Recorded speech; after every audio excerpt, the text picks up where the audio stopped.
안녕하세요. 오늘도 사연살롱을 찾아주셔서 감사합니다. 결혼 2년차 30대 여성이에요. 옛말에 사람은 서울로, 말은 제주도로 보내라는 말이 있잖아요.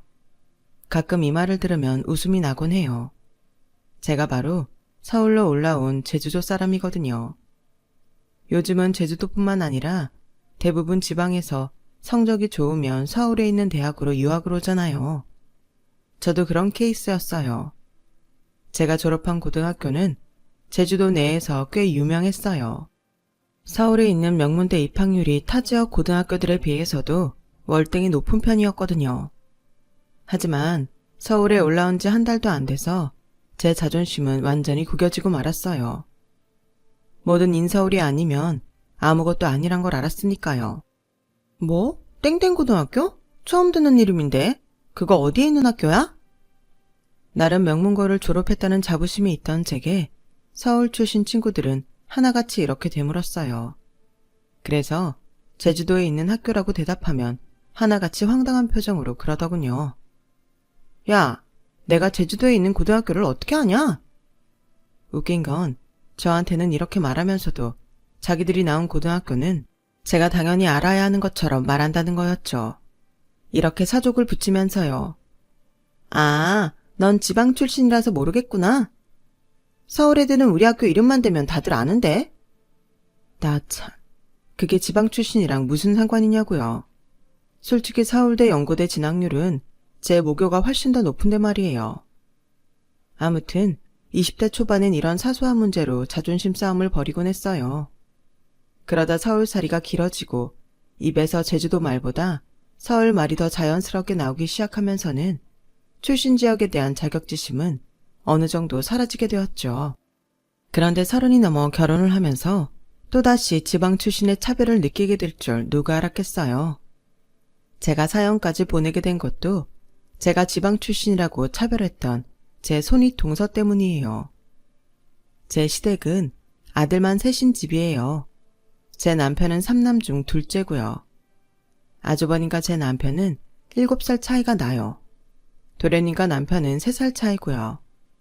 아무래도 나이 차이가 덜 나서 그런지 어릴 때부터 남편과 도련님은 서로 친했지만 아주버님과는 거리가 있었다고 하더군요. 아주버님은 군 복무 중에 결혼을 하셔서 대학생 아들이 있어요. 100일 휴가를 나왔다가 덜컥 아이가 생기는 바람에 그렇게 됐다고 하더군요. 형님은 아주버님과 중학교 동창으로 평소 얼굴만 알고 지내는 사이였는데 그날 술자리를 함께 했다가 분위기에 휩쓸려 사고를 치고 만 거였죠. 아우 말도 마. 그때 난리도 아니었어. 형이 부대에 복귀하고 한 달쯤 지났으려나? 형수네 오빠들이 집에 들이닥쳤더라고. 완전 깡패 같은 남자들이 고래고래 소리치면서 우리 형 가만 안 둔다고 난리를 치는데 진짜 무섭더라. 형수님 오빠들이 주먹 쓰는 일을 하거든. 그래서 예전부터 동네에서 평판이 안 좋았어.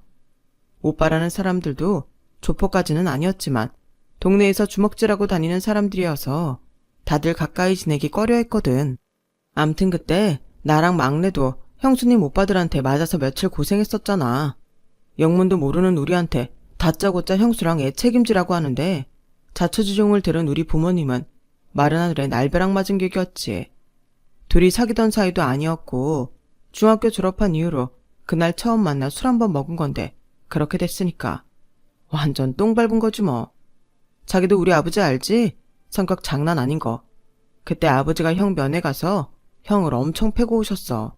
가족들 면회 중이던 군인들이 달려와서 뜯어 말리지 않았다면 큰일 날 뻔했다니까.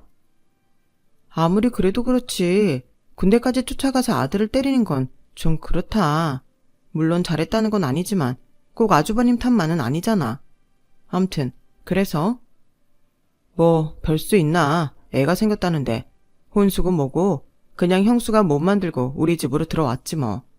형수네 형편이 안 좋기도 하고 형수도 딱히 직업이 없어서 모아놓은 돈도 없었거든. 아무튼 우리 형이 저지른 짓이니까 우리가 떠안고 가겠다 했던 거지.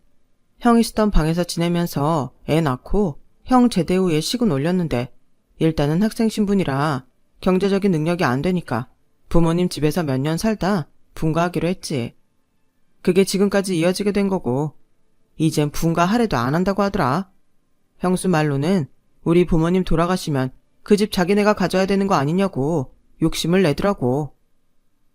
그 말을 듣는데 순간 화가 났어요. 왜냐면요, 저희 형님이 톡하면 저한테 그런 말을 했거든요. 동서는 좋겠다. 시부모님 모실 걱정 안 하고 둘이서만 오붓하게 분가해서 사니 말이야. 누구는 20년 넘게 시부모님 수발 들어가며 시집살이 중인데. 그래서 저는 형님네가 강제로 시집살이를 하는 줄 알았어요.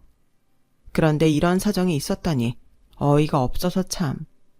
사실 형님은 처음 시댁에 인사를 오던 날부터 저를 못마땅해 했어요. 편하게 동서라고 불러도 되나? 나이 차이도 좀 나니까 말을 놓는 게 좋을 것 같은데 어때? 네, 그러세요. 듣자 하니 동서는 제주도 출신이라며? 바닷가 출신들은 좀 드세고 성격이 모났다고 하던데 동서는 어떨라나 모르겠네. 그 말에 순간 벙지고 말았어요. 아니, 이게 처음 본 사람한테 할 소리냐고요. 그런데 형님의 이런 행동은 그게 끝이 아니었어요. 처음 시집와서 맞은 추석 명절이었는데 형님이 전화를 했더라고요. 동서, 이번엔 자기가 새로 들어왔으니까 인사차 동서가 음식을 맡아서 해줬으면 좋겠어. 차례상에 올릴 음식 정도는 할 줄 알지? 지방 출신이니까 그런 거 많이 하고 자랐을 거 아냐. 네? 아니, 차례 음식 만드는데 서울 출신이 어딨고 지방 출신이 어딨어요? 저 고등학교 졸업하고 바로 서울로 올라와서 그런 거 만들어 본 적 없어요. 동서는 참, 그게 자랑이야? 못하면 인터넷 뒤져서 레시피 보고서라도 만들면 되지. 누군 처음부터 잘했나? 암튼 이번 음식은 동서가 좀 해와. 굳이 전날 올 거 없고 당일날 아침에 가져오면 되겠네. 차례상 차려야 하니까 10시까지 와. 그렇게 전화를 끊고 제 고민은 시작됐어요. 제주도는 지방색이 강해서 차례상에 올리는 음식도 좀 다르거든요. 그래서 각종 블로그를 찾아보며 서울식 차례상에 대해 알아보았고 고3 때 입시 준비를 하던 것처럼 맹렬하게 음식 준비를 했어요. 그렇게 명절날이 되었고 음식을 싸들고 남편과 함께 시댁으로 향했어요. 그런데 시댁 현관에 들어서자 향 냄새가 확 풍기지 뭐예요. 순간 불길한 생각이 들더라고요. 아니나 다를까 거실에는 이미 차례를 지내고 상을 치우는 중이더라고요. 그때였어요. 앞치마 차림으로 주방에서 나오던 동서가 저를 보곤 걱정스런 표정으로 왜 이제 오냐고 소곤대더라고요. 형님, 왜 이제 오셨어요? 차례 다 지내는데. 아버님이랑 어머님 엄청 화나셨어요. 결혼하고 첫 명절부터 코빼기도 안 보인다고요. 아니, 난 형님이 10시까지 오라고 해서 시간 맞춰온 건데 그리고 차례상에 올릴 음식도 나보고 해오라고 해서 어제 하루 종일 음식 만들었단 말이야. 그때였어요. 안방에서 어머님 소리가 들렸어요. 둘째, 안으로 좀 들어와라. 남편과 함께 안방으로 가보니 아버님은 등까지 돌리고 앉아 계셨고 어머님은 잔뜩 화가 난 표정으로 저를 노려보셨어요. 니들은 뭐 하다 이제 오는 거냐? 아무리 신혼이라고 해도 그렇지 그렇게 사리 분별이 안 되니? 그리고 둘째야, 너한테 참 실망이다. 큰애랑 막내는 전날부터 음식하느라 고생인데 넌 어쩜 전화도 안 받고 코빼기도 안 보이니? 넌 큰동서랑 막내동서 보기 미안하지도 않니? 어머니, 그게 아니고요. 전 분명히 형님이 10시까지 오라고 해서 그런 줄 알았어요. 그리고 음식도 저보고 해오라 그래서 어제 하루 종일 집에서 음식 만들었다고요. 그런데 저한테 전화를 하셨다고요? 제 통화 목록에는 없던데요. 무슨 소리냐? 큰애가 10번도 더 전화 왔다던데. 그제야 어머님은 뭔가 이상한 낌새를 차리셨는지 저희가 싸온 차례 음식들을 보시곤 형님을 불렀어요. 그런데 이게 웬걸? 세상 억울한 표정을 지으면서 쇼를 하지 뭐예요. 어머, 동서 지금 무슨 소리라는 거야? 그럼 내가 동서한테 거짓말이라도 했단 소리야? 어머나 세상에. 내가 분명히 며칠 전에 전화해서 그랬잖아. 명절 음식 해야 하니까 전날에 미리 와서 같이 장보고 음식하자고. 그땐 알겠다고 대답해놓고선 전화해도 받지도 않고 이렇게 사람 뒤통수를 쳐? 어머님, 저 정말 억울해요. 제가 뭐하러 동서한테 그런 거짓말을 해요? 만약 했다 쳐도 그랬다면 제가 미쳤다고 힘든데 하루 종일 차례 음식을 만들고 있었겠어요. 동서가 해온 음식 쓰고 말지. 동서, 아무리 내가 싫어도 그렇지 이러는 거 아니야. 내가 속을 뒤집어 볼 수도 없고 억울해서 정말. 당한 저보다 오히려 더 억울해하는 형님을 보니 기가 차고 말문이 막혔어요. 결국 그날 제가 만들어간 음식은 고스란히 다시 저희 집으로 가져오게 되었고 그 일로 저는 시부모님께 단단히 찍히게 되었어요. 도대체 형님이 저한테 왜 이런 짓을 했는지 알 길이 없어서 답답하기만 했는데 동서가 살짝 힌트를 주더라고요. 작은 형님, 혹시 시집 올 때 큰형님한테 예단해 주셨어요?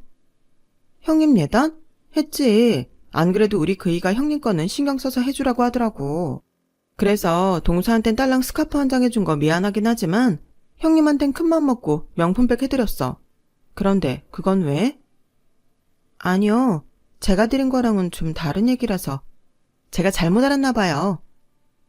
동서 표정이 이상해져서 재차 무슨 일이냐고 물었지만 동서는 괜히 중간에 끼기 싫다며 말을 아꼈어요.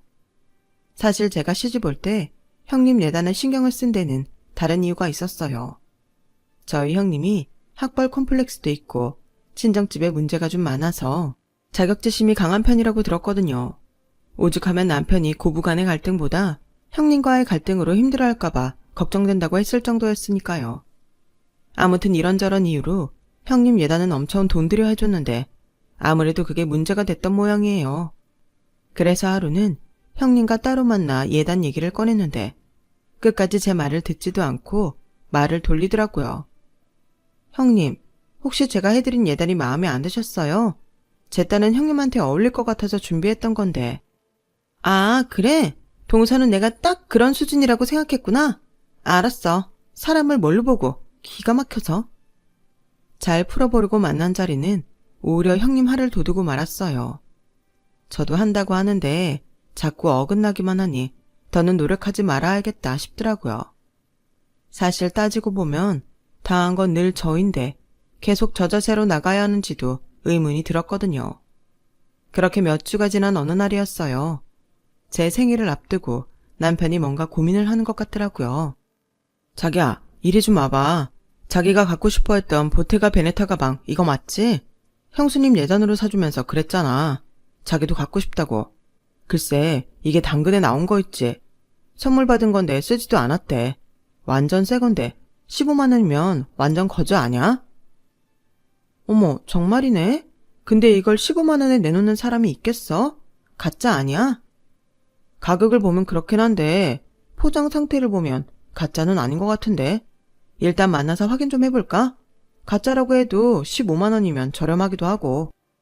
남편은 일단 구매 의사를 밝혔고 만나서 제품 확인을 하고 돈을 건네기로 했어요. 그렇게 남편과 함께 약속 장소로 나왔는데 세상에 가방을 팔러 나온 사람이 다름 아닌 형님이지 뭐예요. 형님은 저랑 남편을 보자 얼굴이 하얗게 질려서는 어쩔 줄 몰라 했어요. 형님, 가방 파신다는 분이 형님이셨어요? 가방이 마음에 안 드시면 진작 말씀을 하시지 그랬어요. 그럼 다른 걸로 바꿔다 드렸을 텐데요. 그러자 형님이 피식 웃으며 그러는 거예요. 이봐 동서, 내가 동서 수준이라고 생각하면 나 엄청 섭섭해. 아무리 동서가 지방 출신이라고 해도 그렇지 이런 걸 예단이라고 해주는 게 어딨어? 난 또 도련님이 좋은 거 사주겠다고 하도 큰 소리 치길래 명품백은 하나 사주려나 했더니 이런 싸구려 가방을 예단이라고. 솔직히 도련님한테도 서운하네요. 남편과 저는 황당한 표정으로 서로 바라봤어요. 500만 원 가까이 주고 산 가방이 싸구려라고? 우리 부부는 그제야 알았어요. 형님이 이 브랜드를 모른다는 사실을요.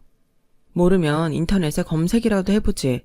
지레짐작으로 싸구려 가방이라고 단정을 짓다니 참 어이없었어요. 그래서 이 가방 브랜드에 대해 설명해 주려고 하는데 남편이 저를 막더라고요. 그리곤 회사하게 웃으며 그러는 거예요.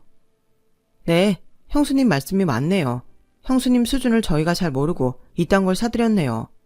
암튼 마음에 안 드신다니 이 가방은 저희한테 파시고 형수님 예단은 다시 사드릴게요. 예단을 다시 해준다고 했더니 형님은 그제야 기분이 풀리는지 가방을 선뜻 내놓더라고요. 가방값은 됐어. 뭐 얼마나 한다고. 아닙니다 형수님. 거래는 확실해야죠. 15만 원 받으세요. 남편은 기어이 형님 손에 15만 원을 쥐어주고 저와 함께 집으로 돌아왔어요. 그리고는 인터넷에서 이름 있는 국산 브랜드 가방을 주문하더군요. 자기야, 이걸 예단으로 드리자고? 그러다 또 욕먹으면 어떡하라고. 당신은 모른 척해. 어차피 형수는 물건의 가치도 잘 모르는 사람이야. 그런 사람한테 비싼 거 주고 욕먹느니 그 사람 수준에 맞는 거 사주고 고맙다는 소리 듣는 게 나아. 뭐, 지방 출신이라서 수준이 뭐 어쩌고 어째? 누가 수준이 떨어지는지 모르겠네. 남편과 저는 며칠 뒤 배송된 가방을 들고 시댁으로 갔어요. 30만 원 남짓한 가방을 형님한테 드리자 입이 귀에 걸리도록 좋아하며 봤더군요. 동서, 그간 말은 안 했지만 지난번에 사준 그 가방은 너무 후지더라. 이름도 없는데 그걸 어떻게 들고 다녀? 이번 건 마음에 좀 드네. 암튼 잘 쓸게. 와, 돈 30만 원이면 끝나는 일을 500만 원이나 드리고도 욕먹은 생각을 하니 어이가 없어서 웃음이 다 나더라고요. 도대체 그놈의 수준은 누가 정해주는 건지 궁금하기도 했고요. 가방 사건 이후로 형님은 전보다 많이 누그러졌지만 그래도 툭하면 저를 무시하는 행동은 여전했어요. 한 번은 어버이날을 맞아 시부모님 선물을 준비하는데 형님이 다 같이 모여서 하자고 하더라고요. 올해는 아버님 칠순도 있으니까 어버이날 선물은 한 집당 20만 원씩 내서 두 분 영양제나 사드리고 남는 건 식사 비용으로 하자. 동서들은 어때? 저희 시부모님은 평소 영양제를 잘 안 드셔서 집안에 유통기한이 지난 영양제가 굴러다닐 정도였어요. 그런데 굳이 안 드시는 걸 또 사드릴 필요가 있을까 싶어서 저는 다른 걸 제안했어요. 보니까 영양제는 잘 안 드시는 것 같던데 그보다는 홍삼을 다려드리는 건 어떨까요? 추가로 드는 비용은 저희가 더 낼게요. 그랬더니 형님이 버럭 소리를 지르는 거예요. 진짜 웃긴다 동서. 누가 지방 출신 아니랄까봐 촌스럽게 홍삼? 요즘 영양제가 얼마나 잘 나오는지 동서가 알아? 무식한 사람들이 아직도 한약 타령하는 거라고. 진짜 수준 떨어져서 정말. 그리고 모자라는 돈은 동서네가 내겠다고? 동서 그렇게 돈 잘 벌어? 부잣집 딸인 막내 동서도 입 다물고 있는데 별것도 아닌 자기가 왜 그렇게 나대? 그렇게 홍삼 사드리고 싶으면 시골에 있는 자기 부모님한테나 해드려. 웃기고 있어 정말. 형님, 말끝마다 지방 출신 어쩌고 하시는데요. 그 말 듣기 거북합니다. 형님 말대로 저 지방 출신 맞아요. 하지만 지금 이 상황에 지방 출신이라는 이유로 비하 발언을 들어야 할 이유는 없다고 생각해요. 그리고 한약이 왜 무식한 사람들의 전유물인 것처럼 말씀하시죠? 그런 잣대는 도대체 누가 정하는 건데요? 가만 보면 형님은 본인이 잘 모르는 거나 싫어하는 건 다 폄하하고 무시하는데요. 형님이 그러시면 저도 형님을 손윗사람으로 대접해드리기 힘들어요. 그동안 참아왔던 형님에 대한 불만이 터져버리자 저도 더는 물러설 수만은 없더라고요. 그래서 작정하고 맞붙어 싸웠어요.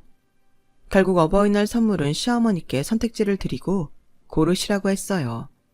그러자 영양제? 이딴 건 사서 뭐하니? 안 먹고 집안에 굴러다니는 것만 해도 몇 갠데. 차라리 홍삼으로 해라. 나도 그렇고 네 시아버지도 홍삼이 몸에 잘 받는다. 안 그래도 기운 딸린다고 그러는데 잘 됐구나. 그렇게 어머님의 선택에 따라 선물은 홍삼으로 결정됐고 그 바람에 형님은 더더욱 저를 눈의 가시로 생각하게 되었어요. 며칠 뒤 형님은 제게 문자를 보냈더라고요. 홍삼 다리는데 총 17만 원 초과됐어. 동서가 낸다고 했으니까 내 계좌로 보내줘. 그렇게 말도 많고 탈도 많았던 어버이날 선물도 끝이 나고 이제 남은 건 시아버지 칠순잔치였어요. 아버님은 환갑잔치도 했는데 무슨 잔치를 또 하냐시며 조촐하게 가족끼리 밥이나 먹자고 하셨어요. 그러던 차에 저희 친정아버지가 시댁에 전화를 하셨더라고요. 칠순 때 따로 잔치 안 하실 거면 가족들과 함께 제주도에 오시라고요. 저희 친정에 빈 방도 많으니까 다들 와서 며칠 쉬다 가시라고 말이죠. 사돈지간이라 불편해서라도 거절하실 줄 알았는데 의외로 아버님이 흔쾌히 그러시겠다고 하시더라고요. 그래서 얼떨결에 온 가족이 칠순 여행을 떠나게 되었어요. 그랬더니 이번에도 형님이 한 소리를 하더라고요. 아, 난 시골집은 싫은데? 초떡 냄새나고 벌레도 많고. 굳이 거길 왜 가야 하는지 모르겠어. 동서, 우리 식구는 친정 말고 호텔 잡아서 지낼 테니까 그렇게 알아? 결국 형님네는 따로 호텔을 잡기로 하고 제주도로 아버님 칠순 여행을 떠나게 되었어요. 형님은 렌터카를 빌렸다며 자기네 가족들만 먼저 공항을 빠져나갔고 저희 부부와 나머지 일행은 저희 아빠가 보내주신 대형 버스를 타고 숙소를 향했어요. 저희 친정아빠가 호텔 사업을 하셔서 전망 좋고 넓은 고층 스위트룸을 몇 개 내어주셨거든요. 숙소에 짐을 풀고 저희 아빠 단골 횟집으로 향하려고 다시 로비에 모였는데 거기서 형님네 가족과 맞닥뜨렸지 뭐예요. 어머 동서, 여기까지 우리 따라온 거야? 왜? 친정집 상태가 엉망이라 아버님 어머님 모시게 좀 그랬어? 그러게 진작 우리처럼 호텔을 잡지 그랬어. 그때였죠. 호텔 매니저가 저희 아빠한테 달려와 머리를 조아리며 사장님이라고 부르자 형님 얼굴이 사색이 되어버렸어요. 형님은 모르셨구나. 이 호텔 저희 아빠 거예요.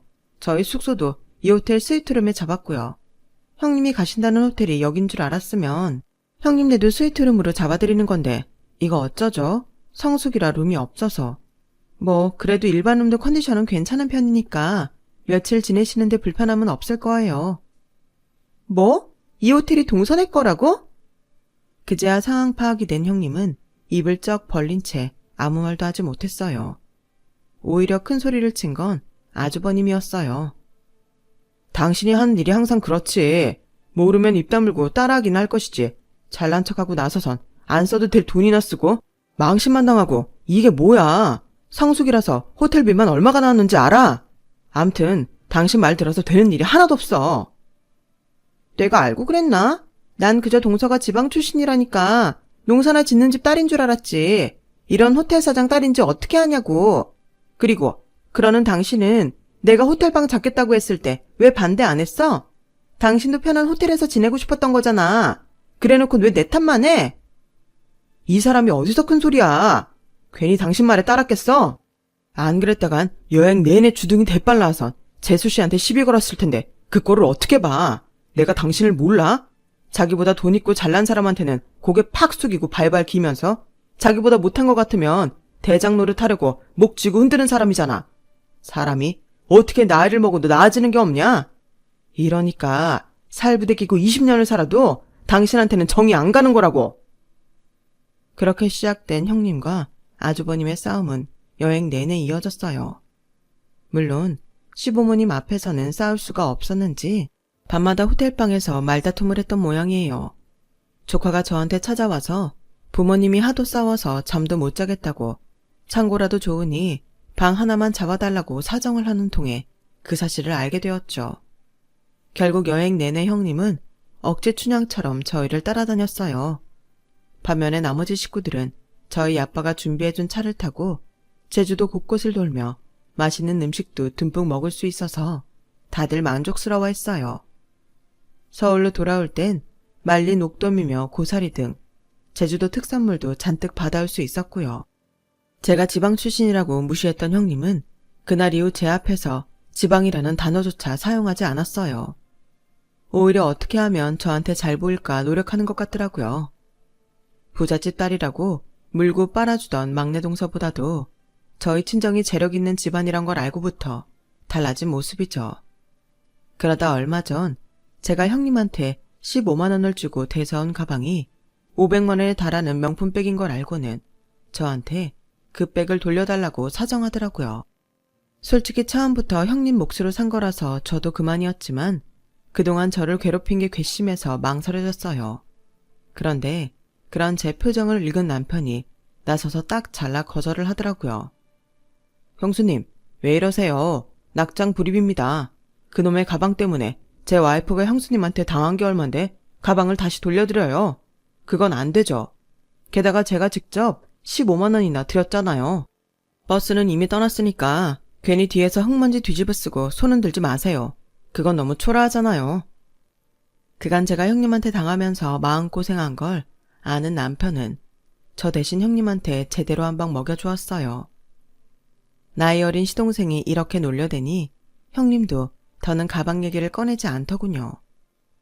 30년 넘게 남으로 살다가 가족이 된 상황에 누군들 마음 편하고 익숙하겠어요. 그러니 적어도 남편 하나 믿고 남의 집에 시집 온 같은 처지끼리는 더더욱 서로 아끼고 보듬어야 하지 않을까 생각합니다. 아직은 형님과의 마음거리는 멀게 느껴지지만 시간이 지나면 그 거리도 점점 좁혀들 거라 생각해요. 형님 성격을 봐서는 그런 날이 오기는 할지 걱정은 되지만요.